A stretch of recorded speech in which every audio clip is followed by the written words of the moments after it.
मित्रांनो, आता आपण एरोबिक रेस्पिरेशन वेगवेगळ्या ॲनिमल्समध्ये कसं होतं त्याचा स्टडी करूयात.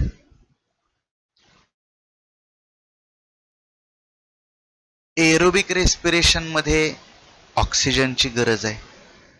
त्यामुळं प्रत्येक ऑर्गॅनिझम, प्लांट असो ॲनिमल असो, त्यांना ऑक्सिजन मिळवण्याची काहीतरी व्यवस्था करावी लागते, काहीतरी सिस्टीम जनरेट करावी लागते. आता या स्लाइडमध्ये आपण पहिल्यांदा प्लांटमध्ये एरोबिक रेस्पिरेशन कसं होतं ते बघूयात. Since the aerobic respiration pathway depends on oxygen, aerobic organisms need to ensure that there is sufficient intake of oxygen. Aerobic respiration मध्ये ऑक्सिजनची गरज आहे, त्यामुळं सर्व एरोबिक ऑर्गॅनिझम्सना पुरेसा सफिशियंट ऑक्सिजन आतमध्ये बॉडीमध्ये घेणं आवश्यक आहे. We have seen that plants exchange gases through stomata, and the large intercellular spaces ensure that all cells are in contact with air. तर इथं ही जी डायग्रॅम आहे तुमच्या पुस्तकातलीच डायग्रॅम आहे पहा. या ठिकाणी स्टोमॅटा आहे, या दोन गार्ड सेल्स आहेत आणि या पोअर मधून ऑक्सिजन आणि कार्बन डायऑक्साईड यांचा एक्सचेंज होतो. आता तसं पाहिलं तर फोटोसिंथेसिसच्या प्रोसेसमध्ये या स्टोमॅटामधून कार्बन डायऑक्साईड आत येत असतो. आतमध्ये जेव्हा फोटोसिंथेसिसची प्रोसेस होते तेव्हा ऑक्सिजन गॅस जनरेट होतो आणि हा ऑक्सिजन गॅस या सेल्समधून बाहेर सोडला जातो आणि ह्या ज्या इंटरसेल्युलर स्पेसेस आहेत, दोन सेल्समध्ये हे जे गॅप आहेत, या गॅपमध्ये तो ऑक्सिजन पसरलेला असतो. आता ह्या सगळ्या सेल्सच्या कडेनं जे असे छोटे छोटे गॅप्स आहेत, त्यामुळं तो ऑक्सिजन त्या सेल्सना अवेलेबल राहतो. कशासाठी? रेस्पिरेशनसाठी. फोटोसिंथेसिस कुठं होतंय? क्लोरोप्लास्टमध्ये होतंय.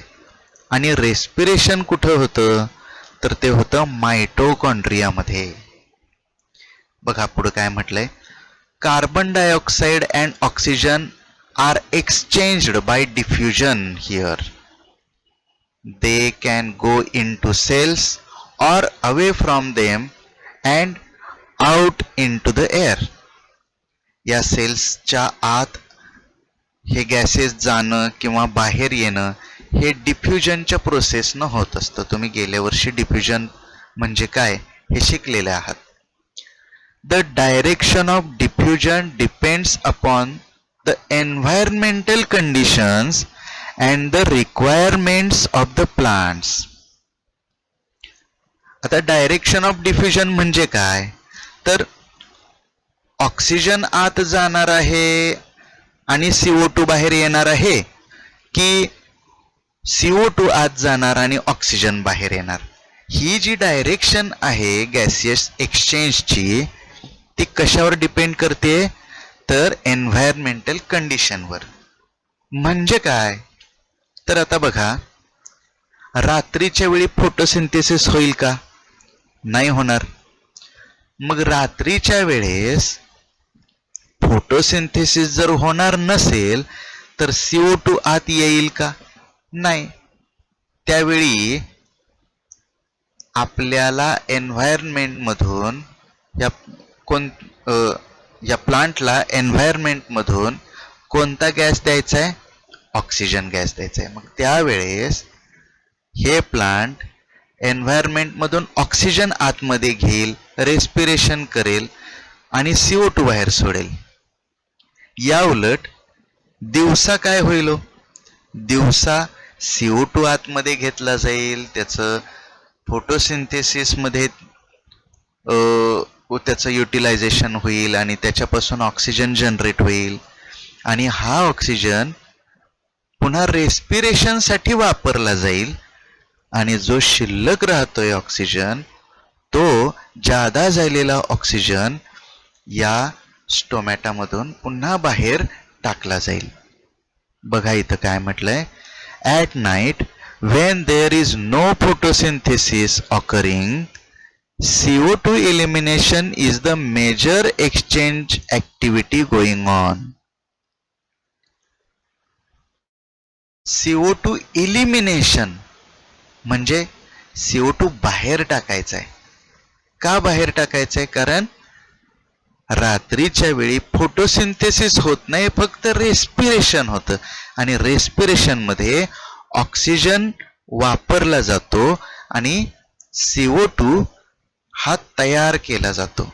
Oxygen is used during respiration and CO2 is generated.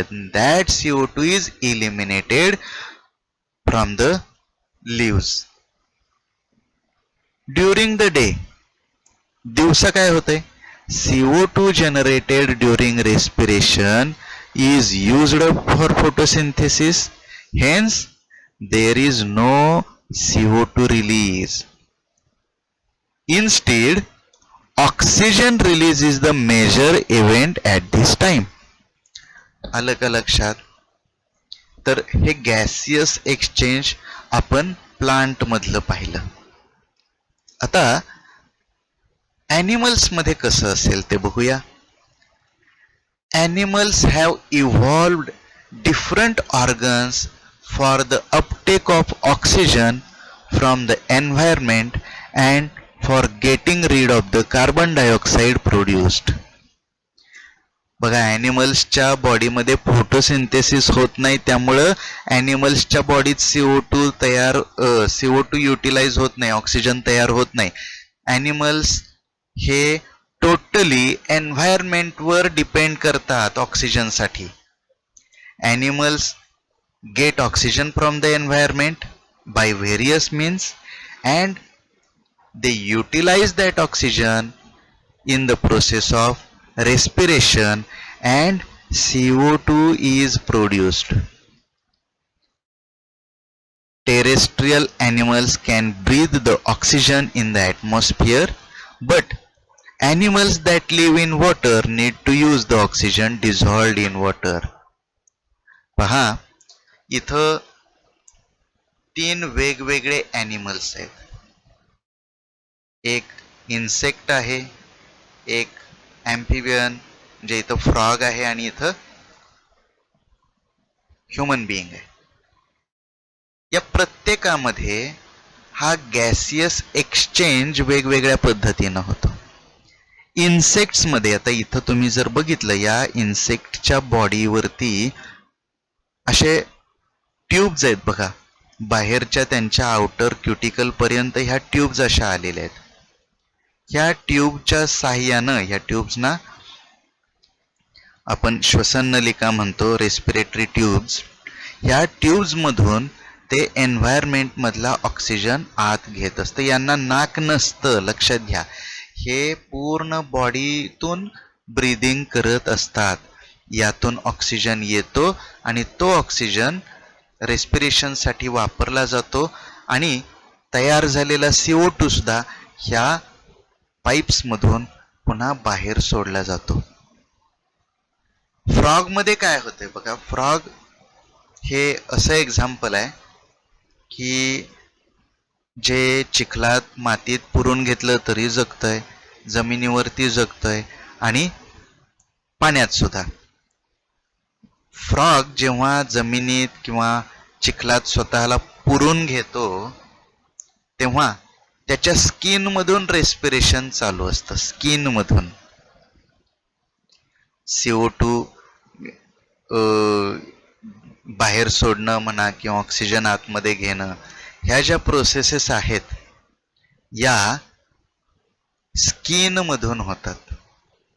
जेव्हा तो जमिनीवरती इकडं तिकडं फिरत असतो तेव्हा त्याचं रेस्पिरेशन, नाकातून तो ऑक्सिजन घेतो, लंग्समध्ये गॅसियस एक्सचेंज होतो. आणि तिसरी केस आहे फ्रॉगमध्ये. त्याच्या सुरुवातीच्या काळामध्ये जेव्हा म्हणजे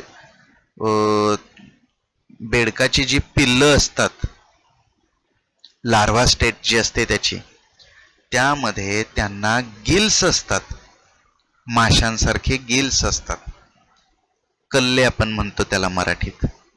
त्या गिल्सच्या मदतीनं फ्रॉगचं रेस्पिरेशन चालत असतं. तर ह्युमन बिईंगमध्ये काय होतंय? ह्युमन बिईंगमध्ये स्पेशल ऑर्गन आहेत लंग्स. नाकातून नेझल कॅव्हिटीमधून ऑक्सिजन आत घ्यायचा, लंग्समध्ये द्यायचा, लंग्समध्ये तो ऑक्सिजन ब्लडमध्ये ॲब्सॉर्ब केला जातो. ब्लड तो ऑक्सिजन सगळ्या बॉडी सेल्सना द्यायचं, ट्रान्सपोर्ट करायचं काम करतात. आणि त्या सेलमध्ये रेस्पिरेशनमुळे तयार झालेला CO2 त्या ब्लडमध्ये घेऊन पुन्हा लंग्समध्ये आणून सोडतात. लंग्समध्ये हा CO2 आलेला पुन्हा बाहेर सोडला जातो आणि नेझल कॅव्हिटीतून तो बाहेर येतो. फिश कसं रेस्पिरेशन करतो? फिशमध्ये ब्रीदिंग कसं होतं असं पण म्हणूयात. माशाचं तुम्ही जर निरीक्षण केलं असेल ॲक्वेरियममध्ये, जे मासे असतात त्यांचं नीट निरीक्षण करा. त्यांचं तोंड सतत हालत असतं. आणि दुसरी गोष्ट म्हणजे त्यांच्या डोळ्याच्या मागं इथं गिल्स असतात. त्याचं वरचं जे कव्हर असतं, ऑपरक्युलम म्हणतात त्याला, ते सतत हलत असतं. तुम्ही बघितलं असेल. तर नेमकं काय होत असतं त्यावेळी? तर मासा हा पाण्यात डिझॉल्व्ह झालेला ऑक्सिजन आपल्या बॉडीच्या रेस्पिरेशनसाठी वापरत असतो. यासाठी मासे काय करतात? तोंडातून पाणी आतमध्ये घेतात. ते पाणी आतमध्ये घेण्यासाठी माशांचं तोंड सतत हलत असतं आणि हे पाणी फोर्सफुली ह्या गिल्समधून बाहेर टाकलं जात असतं. तोंडातून येतं आणि ह्या गिल्समधून बाहेर पडतं.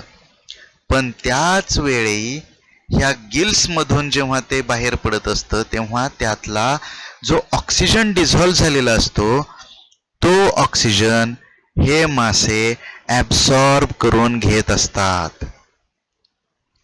बघा इथं काय म्हटलंय, since the amount of dissolved oxygen is fairly low compared to the amount of oxygen in the air, the rate of breathing in aquatic organisms is much faster than that seen in terrestrial organisms. Okay, ह्या paragraph मध्ये काय सांगितलंय? तर माशाचा ब्रीदिंगचा rate खूप जास्त असतो. आपण श्वास घेतो सोडतो, साधारण एका मिनिटात 20 वेळा आपण ब्रीदिंग करत असतो. 12 ते 20 असं राहतं हे. पण त्या तुलनेत ह्या माशाचं तोंड खूप फास्ट हालत असतं. म्हणजे तो तेवढ्या वेळेत तो पाणी तोंडातून घेत असतो, गिल्स मधून पाठवून देत असतो, गिल्समध्ये ॲब्सॉर्प्शन होत असतं. पण आता जो ऑक्सिजन वॉटरमध्ये डिझॉल्व्ह झालेला असतो त्याचं प्रमाण फार कमी असतं.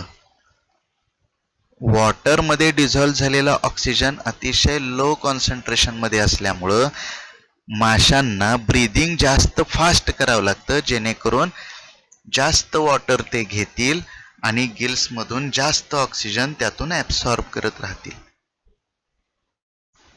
Fishes take in water through their mouths and force it past the gills where the dissolved oxygen is taken up by blood. यानंतर आपण अजून ॲडव्हान्स्ड ॲनिमल्सकडे वळूयात. जसं की ह्युमन बिईंग्ज आहेत. ही डायग्रॅम आहे लंग्सची. लंग्स कुणाला आहेत? टेरेस्ट्रियल ॲनिमल्सना, म्हणजे जे जमिनीवर राहतात.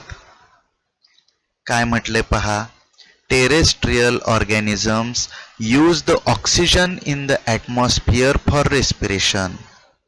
This oxygen is absorbed by different organs in different animals. वेगवेगळ्या ॲनिमल्स मध्ये हा ऑक्सिजन वेगवेगळ्या मार्गाने घेतला जातो. मगाशी आपण बघितलं इन्सेक्ट्सचा ऑक्सिजन घेण्याचा प्रकार वेगळा आहे, फिश फ्रॉगचा वेगळा आहे. तसंच हे ह्युमन्स किंवा इतर हायर ॲनिमल्स त्यांच्यामध्ये लंग्स आहेत. All these organs have a structure that increase the surface area which is in contact with the oxygen rich atmosphere. हे सगळे जे ऑर्गन्स आहेत, लंग्स असतील किंवा रेस्पिरेटरी ट्यूब्स असतील, या प्रत्येकाचं काम काय आहे, तर आतमध्ये ऑक्सिजन आल्यानंतर तो ॲब्सॉर्ब होण्यासाठी भरपूर सरफेस एरिया अवेलेबल करून देणं. आपल्या लंग्समध्ये जे छोटे छोटे अल्व्हिओलस असतात त्यांचा एरिया खूप मोठा असतो.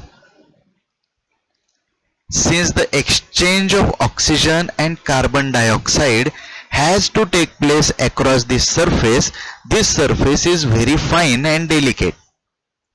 In order to protect this surface, it is usually placed within the body. So there have to be passage that will take air to this area. आपल्या बॉडीमध्ये हे रेस्पिरेटरी पॅसेज अवेलेबल करून दिलेले असतात. छोट्या छोट्या ट्युब्युल्स असतात. In addition there is a mechanism for moving the air in and out of this area where the oxygen is absorbed.